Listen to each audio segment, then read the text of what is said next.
Доброго времени суток, уважаемые зрители, возможно, будущие подписчики моего канала. С вами я, Слива, и сегодня, наверное, без видеоряда. Все-таки хотелось бы поговорить, я всегда хотел, такой канал сделать, больше про свои мысли, политические и так далее. Поэтому, кому это не интересно, будут обсуждаться разные темы, начиная от разных стран, заканчивая происшествиями и так далее. Можете, конечно, предлагать эти происшествия разбирать на свой выбор и так далее. Ну а сегодня, собственно говоря, про инцидент в Казани или к чему все приводит. Конечно, тут слов соболезнования не хватит семьям этих детей. Даже сказать, по сути, нечего. Тут ничего не загладит. В общем, очень жаль, что такое происходит в 21 веке. Да и вообще очень жаль, что такое происходит. Такого быть не должно. Но сегодня мы поговорим, наверное, с чего все начинается. Почему все к этому приводит. И вообще про вот этих малолеток и так далее. Вот эти организации, которые они делают, якобы бандиты, будем так говорить. В общем-то, наверное, видео будет не короткое и не совсем длинное. Ну и, собственно говоря, начнем. Все знают, что я обучаюсь, я думаю, кто интересовался, заходил или спрашивал, на юридическое направление, на юридическую направленность. Ну, и, в общем, есть немного психологии и так далее. О чем я хотел бы сегодня поговорить. Как это всегда началось, в интернете несколько лагерей, которые говорят, почему это произошло и так далее. Я же по своему жизненному опыту, по своему мнению и по своим, так сказать, убеждениям и тому, что я вижу, хотел бы, вообще сказать, почему так происходит, в общем-то, почему такое случается и так далее. Понимаете, в чем дело? Все говорят, что там большинство людей за 40-50 лет тут же уверенностью, особенно у бабушки, дедушки, что виноват компьютер, компьютерные игры, телевидение, показывающее насилие, в компьютерных играх насилие. Я скажу, что это не так. От компьютера, конечно, может сорвать башню, никто не спорит, но это очень редкие случаи. Чтобы от компа сорвало башню, это нужно, я думаю, в нем жить. Ну, как мы видим на примере, что стримеры такой ерундой не страдают, да? А все адекватные люди, они у всех, у большинства семьи, дети и прочее. Так и с телевизором, понимаете?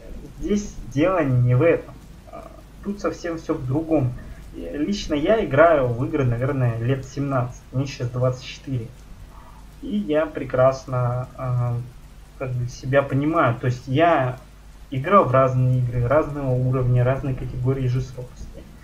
Мне даже мысли в голову такие не лезли, типа, пойти что такое сделать, это же дебилизм, это такое делать нельзя. Знаете почему? Потому что здесь виноваты не игры и прочее, а родители и детство, и юность, когда все в тебя закладывают. Сейчас такой век, и большинство народу и так далее, скажем откровенно говоря, большинство рожает не из любви к другому человеку, а просто потому, что так получилось, либо просто потому, что нужен этот самый материнский капитал, потому что, насколько мы знаем, сейчас даже за первого ребенка стали давать деньги. И, как знаете, авось, блядь, вырастет, а мы бабло-то возьмем. Можете даже вот эти появились программы «Беременна в 16». Почему они в 16 лет и так далее вот этим всем занимаются, этими грязными делишками для детей, допустим, да, из-за слабого умственного развития и из-за слабого уделения внимания от родителей. Вот в чем проблема. Есть несколько категорий. Это когда ребенка слишком сильно балуют, то есть когда ребенок вырастает, собственно говоря, нюней, слюнтяем, и когда его забаловали, все ему позволяли, давали, и такие дети, по сути, они нормальные, никто не скажет, просто они и характером, и бывает частенечко духом, слабы. Также есть категория средние, нормальные люди, то есть которые знают и что такое лишение, и которые достаточно умственное развитие от родителей, которые вкладывают с детства, что вот это нельзя делать, вот это можно делать. То есть берут его везде с собой, что-то показывают, рассказывают на примерах, садят какую-то, дают литературу, интересуют, пытаются с детства чем-то заинтересовать ребенка. Допустим, я с детства заинтересовался историей, мне нравились сражения, то есть нравилось читать, изучать историю, особенно там Древнего Рима, Древней Греции, знать какие-то фамилии генералов и так далее, и командиров или полководцев. Для меня это было просто, ну, как бы классно. Я там в детстве в мечтах там планировал, мечтал. То есть мне было интересно, меня этим заинтересовали. Меня заинтересовали многими вещами, даже там, допустим, тоже к рыболовничеству и так далее. Мне было классно поставить передачу, где люди ловят крабов где-то на Аляске, в открытом море или океане. И у меня было все норм, да как и у большинства людей. А есть родители, которым похую на своих детей. И вот этот похуизм по типу, блядь, хер с ним. То есть там сидит мамашка, грубо говоря, блядь, там коляска, они во дворе бухают, курят сиги, бля, орут, короче. Там, им похеру вообще на ребенка, сбагривают детей, там бабушки, тети, дяди, дедушки, няньки, неважно, им просто похер. То есть есть он, нету его, бля, авось вырастет нахуй, как там, ебать, родили, бля, все, от нас отстаньте. Вот такие родители, это и главная проблема всего. Есть родители там пьющие, и тут не знаешь, как бы, что вообще делать ребенку. И получается так, что родителям похуй, они его выпинывают там, ну, блядь, 10 лет исполняется, там, 8. Они его на улицу нахуй выпнули вот в эту всю хуйню. Ребенок попадает в компанию таких же, блядь, дурачков, и вот у них вот эта компания и начинается. То есть тут не всему виной игры, а вот именно такие компашки с детства закладывают. Ну посмотрите сейчас на большинство малолеток, 16 лет, там, 14 плюс, там, 15, 16. То есть, ну вот, как они себя ведут. Приходим мы даже в торговый центр, там, посидеть в кафешке, поесть, да. То есть мы взрослая компания, 24 года. Мы там, кто-то работает на крутой работе, там, допустим, у кого-то там тачка крутая, да, там, сколько, блядь, квартиры не стоит у этих родителей малолеток. У кого-то там, не знаю, в общем, какие-то, может, возможно, там даже уважаемые люди, да. Они приходят, они ведут себя спокойно, сдержанно, то есть добрые, показывают и свою доброту и так далее, там, допустим, вежливость, сидят, общаются красиво, то есть в тесном своем дружеском кругу, там, что-то рассказывают, что-то планируют. И малолетки, вот эти по 16 лет, бля. Я вообще никогда не понимал интерес сидеть, бля, в комплексах. Они сидят в комплексах и вот, то есть приходят в эти Бургер Кинги, бля, и Макдональдсы, сядут, короче, и вот один там колечко себе купил, второй там цепочкой машет или четками, короче, ну крутые пацаны, не поспоришь, вообще, там, не буду слово произносить. То есть сидят все на понтах, короче, с хуям нахуй общаются там друг с другом, блядь, на окружающих смотрят, блядь, вот такими, знаете, есть нормальный взгляд, ну там посмотрел, там, да, оценил, как человек просто посмотрел так. А есть агрессивные, то есть они смотрят с агрессивной направленностью, пытаются показать свои какие-то левые понты, блядь.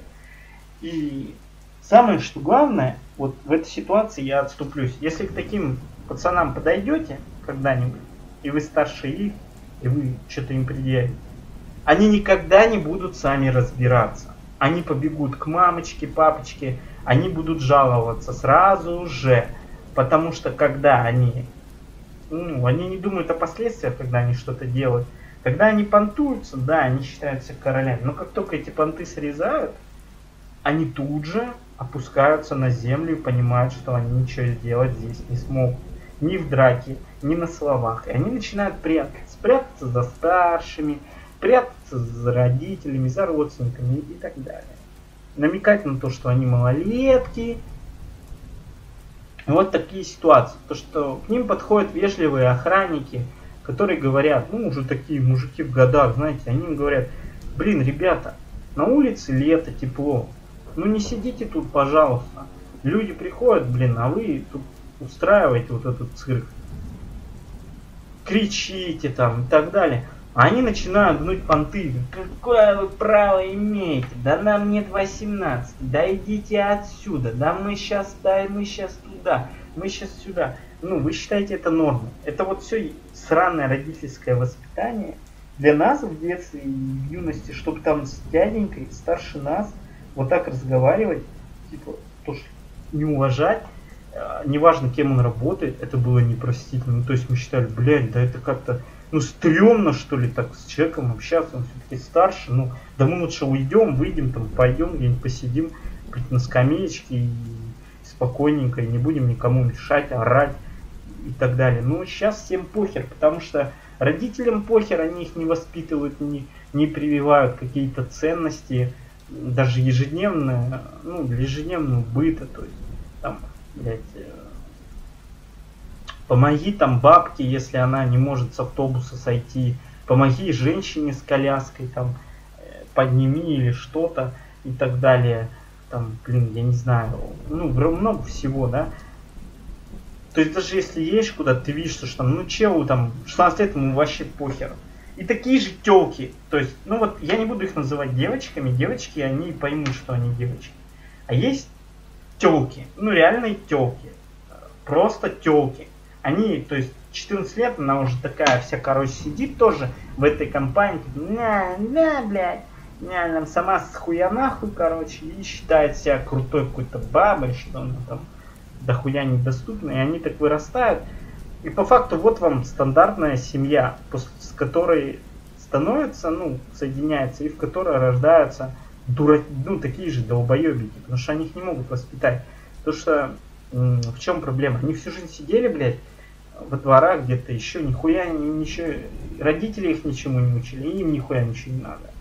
А потом они, блядь, такая баба, такой пацан, допустим, конченый, блядь, я буду называть, шпильнулись где-то по пьяни, тёлка залетела, блядь, вместо того, что ее родителям на нее похуй, и того чела тоже, она не может никому об этом сказать, заранее они не могут сделать там аборт или что-то еще, или выпить какие-то таблетосы, да, она тянет, в итоге рождается этот члепиздрик их, они начинают суетиться, блядь, жениться, свататься, создавать вот эту семью с этим дурачком, ну, либо ее бросают нахер, и все, блядь.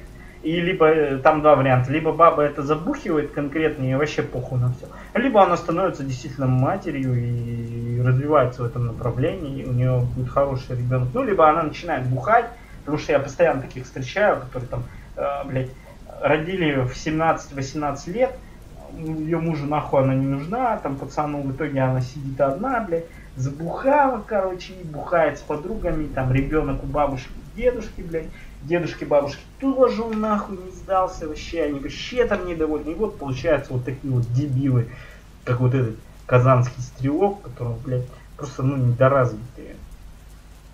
Также вообще, ну, всем, наверное, не знаю, стоило бы сказать, если вы чувствуете какое-то недомогание в своем организме, блядь, идите к врачам. Не слушайте вы дурачков, которые пишут, медицина хуёвая, блядь, там тыры-пыры в жопе биры. Это дурачки. Идите и посмотрите сами своими глазами, что и как. Чел, у меня, блядь, 2 месяца был заложен нос. Просто я не мог дышать. Мне просто сказали, иди ты, блядь, к этому лору. Я пошел к лору. Там чел сидит младше меня, ему, наверное, может, лет год 22-23. Он мне назначает лечение за 3 минуты, просто посмотрев на мой нос. И я вылечился в течение, блядь, недели. В течение недели я просто вылечился. То есть, а все пиздят, сидят, бля, медицина хуйня.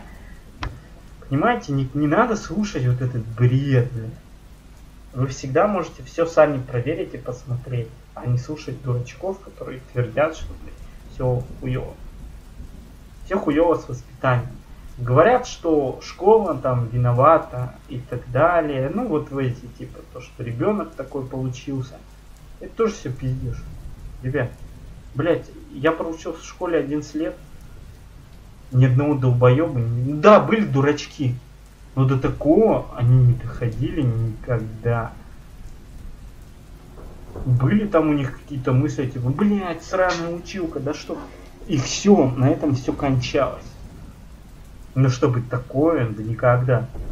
Понимаете, даже, бля, не знаю, подумать просто страшно, как может такое возникнуть у человека в башке, даже у больного. Ну, суть в том, то, что, понимаете, мы учились в школе, и учителя на нас орали. И, блядь, и кому-то, блин, там пристыжали. И люди начинали учиться и как-то вникать в темы. А сейчас даже, ну, блядь, на ребенка крикнуть нельзя. Сами же родители этого добились. А теперь страдают, то что их дети, блядь, неконтролируемые валят это на школу, на правительство. Я считаю, единственное, в чем виновато правительство, это в том, что стало давать бабки за детей. Потому что для алкашей, для прочих дурачков это прямая дорога, блядь, баблу, а им похуй. То есть им этот ребенок нахуй не нужен. Они родили, блядь, похуй, он там сам что хочешь вырастет, блядь. Нам главное бабос получить, там на них или бухануть, или что-нибудь поделать. Все. И вот вся ситуация. Вы понимаете? И вот вам даже такая же параллель с Советским Союзом. Многие-то говорят, что типа Советский Союз, хуйня. Вот вы понимаете, вот сейчас этого молодого человека, 15-летнего, спасает на пожизненно. Ну, есть, конечно, одно условие, что там через 25 лет, при определенных условиях отбывания наказания и так далее, он может выйти по УДО. Ну, это все знают, я думаю, могут смягчить наказание. Да. Плюс законы меняются, они не стоят на месте, иногда бывают какие-то сглаживания законов и так далее. Понимаете, что, ну, типа, вот ты будешь сидеть, ну, и что, блядь, считаете ли вы эти самим справедливым? И вы говорите просто в Советском Союзе его бы уже расстреляли. Сегодня же, блядь. Его бы живым даже брать не стали. Кому это надо? Возиться с дураком, блядь. Застрелили и все. Правильно? Но, к сожалению, наверное, я не знаю, как это назвать, вот такие вот законы. То есть, все вот это там, принятые нормы международного права, там всякие соглашения, договоры, вот они к чему приводят.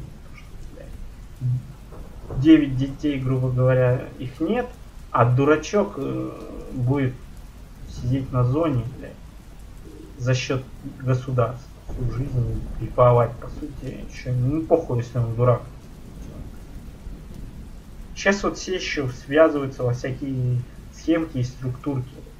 Я не знаю, сколько видео это посмотрите у меня на канале, но мой вам совет: не встревайте ни во что, не ввязывайтесь. Пацаны, девочки, мальчики. В жизни сейчас не старые времена. Сейчас столько возможностей, столько шансов, столько всего, к чему можно стремиться и идти, вы просто не представляете. Миллионы возможностей. Вы благодаря своей голове, своему тяготению, своей цели можете достичь любого чего угодно. Вы можете, блин, стать хоть кем, понимаете, в этой жизни. И подумайте об этом.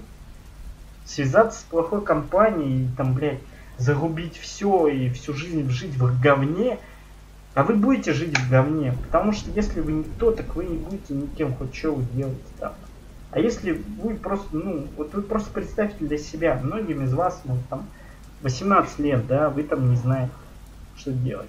Вы даже подумайте, пошел ты на завод, если ты целеустремленный, хочешь что-то, то ты через 5 лет, а это время летит быстро на самом деле, через 5 лет ты уж станешь каким-то начальником, будешь получать свои, блядь, 60-70, сидеть на жопе ровно и кайфовать от этого. А еще через 5 лет.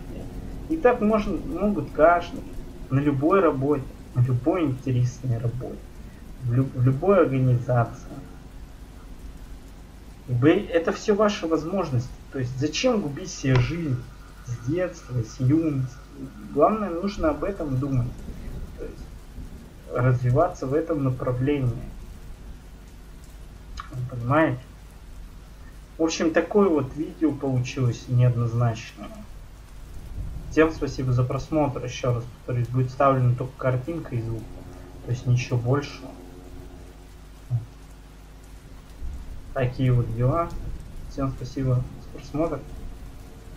Предлагайте еще какие-то ситуации. Ну, еще к этой ситуации вернемся не раз, я думаю. Смотрю, как вообще все пойдет. Всем спасибо за просмотр. Всем удачи, до скорых встреч и пока.